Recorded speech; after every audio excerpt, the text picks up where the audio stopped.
அனைவருக்கும் வணக்கம். அழுத பிள்ளைதான் பால் குடிக்கும் என்று சொல்வார்கள்.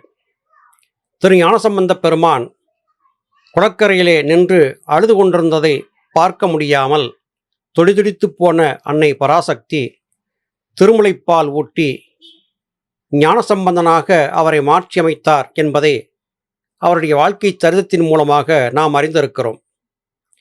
பிரார்த்தனை செய்ய வேண்டும், அழ வேண்டும், அழுதபடியே தொழ வேண்டும். தொழுவதால் மாத்திரமே பராபரத்தின் அன்பிற்கு பாத்திரமாக முடியும். இதற்கென்று ஏதாவது மந்திரங்கள் இருக்கின்றனவா? எந்த மந்திரத்தையாவது சொன்னால் பராபரம் ஓடி வந்து நமக்கு வரம் கொடுக்குமா? இது பற்றிய நம்முடைய சந்தேகங்களுக்கு தாயுமானவர் தன்னுடைய பாடல்களிலே அழகான விளக்கத்தை தருகிறார்.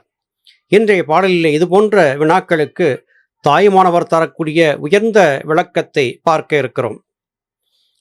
ஆழாழி கரையின்றி நிற்கவில்லையோ, கொடிய ஆழம் அதாகவில்லையோ, அக்கடலின் மீது வட அனல் நிற்கவில்லையோ, அந்தரத்து அகில கோடி தாழாமல் நிற்கவில்லையோ, மேருவும் தனுவாக வளையவில்லையோ, சத்த மேகங்களும் வச்சர தாரணையில் சஞ்சரித்திடவில்லையோ, வாழாது வாழவே ராமனடியார் சிலையும் மடமங்கை ஆகவில்லையோ, மணிமந்திரம் ஆதியால் வேண்டு சித்திகள் உலக மார்க்கத்தில் வைக்கவில்லையோ, பாழான என் மனம் குவிய ஒரு தந்திரம் பண்ணுவது உனக்கு அருமையோ, பார்க்குமிடமெங்கும் ஒரு நீக்கமர நிறைகின்ற பரிபூரண ஆனந்தமே. பராபரமே, நீ எத்தனையோ அதிசயங்களை நிகழ்த்தியிருக்கிறாய். நீ செய்யாத அதிசயங்கள் என்று இந்த உலகத்திலே எதுவுமே இல்லை. பிரளயம் என்பது ஏற்பட்ட போது நிலப்பரப்பு என்பதே எங்கும் தென்படாதபடியாக ஒட்டுமொத்த நிலப்பரப்பையும் கடல் மூடி எல்லா உயிர்களையும் அழித்துவிட்ட கொடிய காரியத்தை நீ சர்வசாதாரணமாகச் செய்தாய். ஒவ்வொரு முறையும் பிரளய காலத்திலே நிலப்பரப்பு முழுவதும் கடல் நீரால் மூழ்கடிக்கப்பட்டு உயிர்க்குளங்கள் யாவையும் அழித்து ஒழிக்கப்பட்டு புத்தம் புதிய சிருஷ்டி முதலிலே இருந்து தொடங்குவதை நீ விளையாட்டாக செய்து கொண்டிருக்கிறாய். திருப்பார்கடலை கடைந்த போது அதிலிருந்து வெளிப்பட்டு வந்த கொடிய ஆழகால விடத்தை நீ உருவாக்கிய அதிசயம் என்றே நாங்கள் கருதியிருக்கிறோம். அந்த ஆழகாலத்தை உண்டு மனித இனத்தை நீயே காப்பாற்றினாய். அது மட்டுமல்ல, இந்த உலகிலே அநேக கோடி சிவராசிகள் ஜனிப்பதும் மறைவதும் தொடர்ந்து உன்னுடைய விளையாட்டால் நடந்து கொண்டே இருக்கிறது. அகிலாண்ட கோடிகள் எல்லாம் சகல சிவராசிகளும் ஆன்மா என்கிற நிலையிலே ஓரிடத்திலே பத்திரமாக பாதுகாக்கப்பட்டு இந்த பூமி பிரளயத்திற்கு பிறகு புதிதாக படைக்கப்பட்ட போது மறுபடியும் அவர்களுக்கு ஏற்ற மாதிரியான உடல்கள் கொடுக்கப்பட்டு படைக்கக்கூடிய காரியத்தை நீ சர்வசாதாரணமாக செய்து கொண்டிருக்கிறாய். இதையெல்லாம் நாங்கள் நன்கு அறிவோம். மகாமேரு என்று அழைக்கப்பட்ட மலையை வில்லாக வளைத்து நீ விரும்பியபடியாக எல்லாம் ஆட்டி வைத்தாய். அதையும் புராணங்களிலே நாங்கள் கேட்டிருக்கிறோம். 7 வகையான மேகங்களும் தேவேந்திரனுடைய வஜ்ராயுதத்திற்கு கட்டுப்பட்டு உடைந்து நொறுங்கி கொடுமழையாக கொட்டி பிரளயம் என்பது ஏற்பட்டு இந்த பூமியிலே வாழ்ந்திருந்த உயிர்களெல்லாம் உன்னிடத்திலே அடக்கமாகியதை நான் பார்த்திருக்கிறேன். இப்படிப்பட்ட காரியங்களை எல்லாம் மிக மிக எளிதாக நீ செய்து விடுகிறாய். இதிலே உனக்கு எந்த விதமான தொந்தரவும் இருக்கவில்லை. விளையாட்டாக இதை செய்கிறாய். இது மட்டுமா? ராமன் என்கிற அவதாரமாக நீ வந்திருந்த போது கல்லாக மாறி கிடந்த அகலிகையை மறுபடியும் பெண்ணாக மாற்றி அமைத்தாய். நீண்ட நெடிய காலம் கல்லாக கிடந்த ஒரு ஆன்மாவை மறுபடியும் மனித உடலாகவே மாறும்படியாக ராமன் என்கிற அவதாரத்திலே திருவடி தீட்சையினால் நீ மாற்றி அமைத்தாய். அது மட்டுமல்ல, மணிமந்திர ஔடதங்கள் காரணமாக எண்ணற்ற சித்துக்களை சித்தர்கள் எல்லாம் தொடர்ந்து ஆடி வருகிறார்கள். அவர்களுக்கெல்லாம் எத்தனையோ நுணுக்கங்களை நீ காட்டிக் கொடுத்திருக்கிறாய். அப்படிப்பட்ட மகத்தான ஆற்றலை பொருந்தியிருக்கக்கூடிய உனக்கு என் மனதிலே ஏற்படக்கூடிய குழப்பங்களை தீர்ப்பதற்கு ஒரு எளிய மந்திரத்தை சொல்லிக் கொடுப்பது அத்தனை பெரிய காரியமா?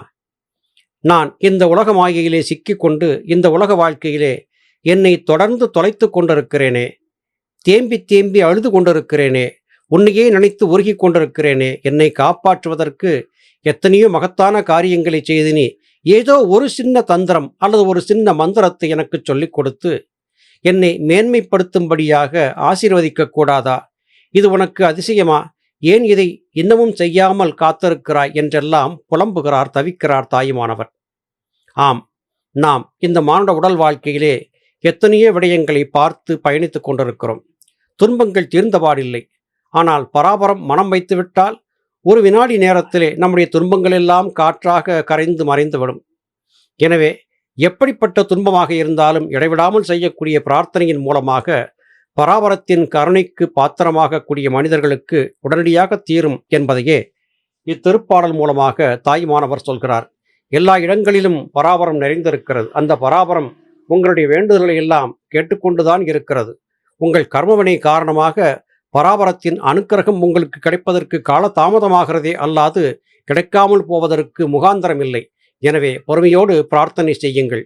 பராபரத்தின் அன்பு நிச்சயமாக உங்களுக்கு கிடைக்கும் என்று நமக்கு ஆறுதலையும் தேறுதலையும் சொல்கிறார் தாயுமானவர் பெருமான்.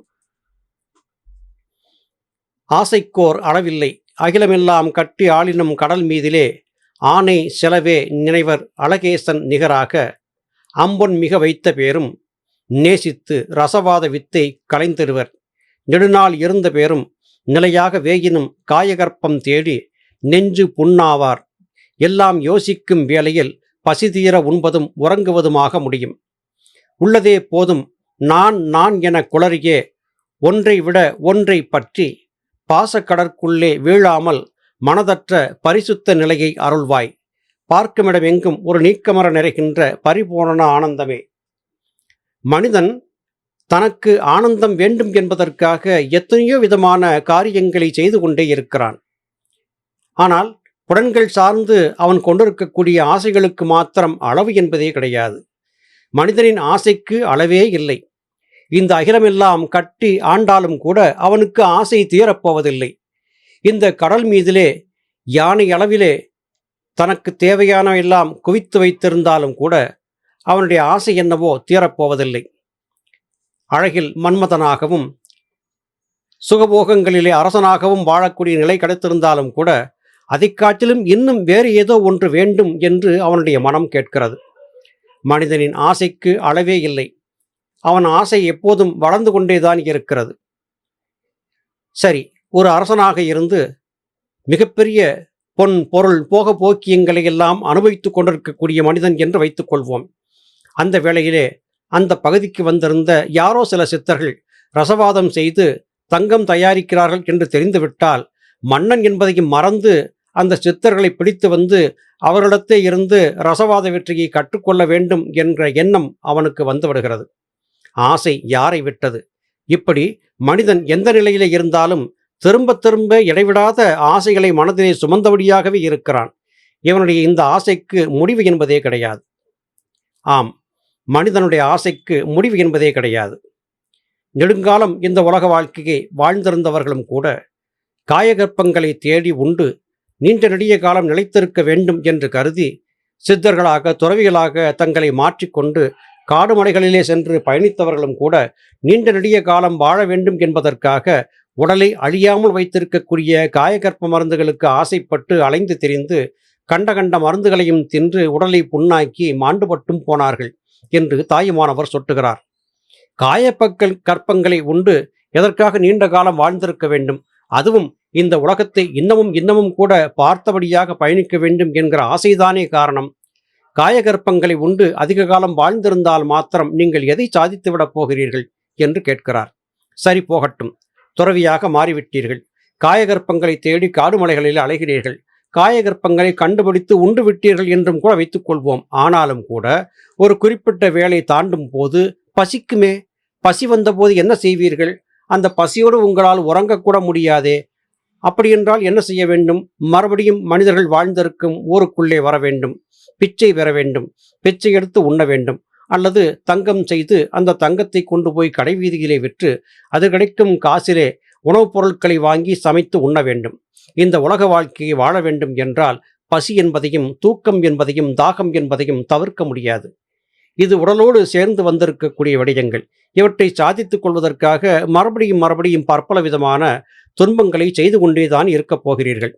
உங்களுடைய இந்த தேடுதல்களுக்கு என்றைக்கு முடிவு வரப்போகிறது? என்றாவது இதை பற்றி நீங்கள் பார்த்திருக்கிறீர்களா? நீங்கள் செய்யக்கூடிய காரியங்கள் எல்லாம் எதையோ செய்வதாகச் சென்று பயணித்து அலைந்து திரிந்து அதன் பிறகு மறுபடியும் பசி வந்தபோது பசிக்கு உண்பதும் அதன் பிறகு உண்ட மயக்கம் தீர உறங்குவதுமாக முடியும். உண்ட மயக்கம் தொண்டருக்கும் உண்டு என்கிற கூற்றை நாம் கேட்டிருக்கிறோம் அல்லவா? இதைத்தான் இங்கே தாய்மானவரும் சுட்டி காட்டுகிறார். போதும் என்கிற மனம் எனக்கு ஏற்படவே இல்லை, என்னதான் என்னுடைய பிரச்சனை என்று தாயுமானவர் கேட்கிறார். மனிதனாக பிறந்திருப்பவனுக்கு எந்த ஒன்றிலும் நிறைவு என்பதே கிடையாது. அவன் மீண்டும் மீண்டும் எதையாவது ஒன்றை இச்சித்தபடியாகவே பயணித்துக் கொண்டிருக்கிறான். மனிதனின் ஆசைக்கு அளவு என்பதே இல்லை. ஒன்று கிடைத்தால் அது போதும் என்கிற மனம் ஏற்படுவதில்லை. அதை காட்டிலும் வேறொன்று கிடைக்குமா என்று தேடிக்கொண்டே இருக்கும் நிலை இருக்கிறது. நாம் வாழ்ந்திருக்கும் இந்த உலக வாழ்க்கையிலே உறவுகள் சார்ந்து பாசம் என்கிற ஒன்றும் கூட நம்மை மேலும் அழுத்தி வைத்திருக்கிறது. இவையெல்லாம் சேர்ந்து ஒரு பரிசுத்தமயமான ஆத்மா என்கிற நிலைக்கு செல்ல முடியாதபடியாக நமக்கு தடைகள் ஏற்பட்டு கொண்டே இருக்கின்றன. இத்தனை துன்பங்களுக்கு இடையிலே வாழ்ந்திருக்கக்கூடிய நான் பராபரமே, உன்னை பற்றிய சிந்தனை ஒரு சிறிதளவும் வலுவாதபடியாக எப்படி நிலைநின்று பயணிக்க முடியும்? நான் என்னுடைய இந்த அறியாமை காரணமாகவும் இந்த உலக ஆசைகள் காரணமாகவும் அவ்வப்போது சிற்சில தவறுகளை செய்து விடுவதற்கு வாய்ப்பிருக்கிறது. ஆனாலும் கூட என்னை அவ்வப்போது தடுத்தாட்கொண்டு என்னை உன் பக்கத்திலேயே இருத்தி வைத்துக்கொள்.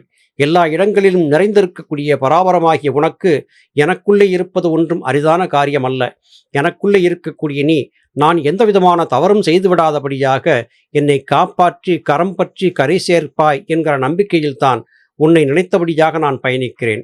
பராபரமே, என்னை கைவிட்டு விடாதே என்று தாயுமானவர் அழகாக பிரார்த்தனை செய்கிறார். இந்த பிரார்த்தனை நம் அனைவருக்கும் பொருந்தும் தானே.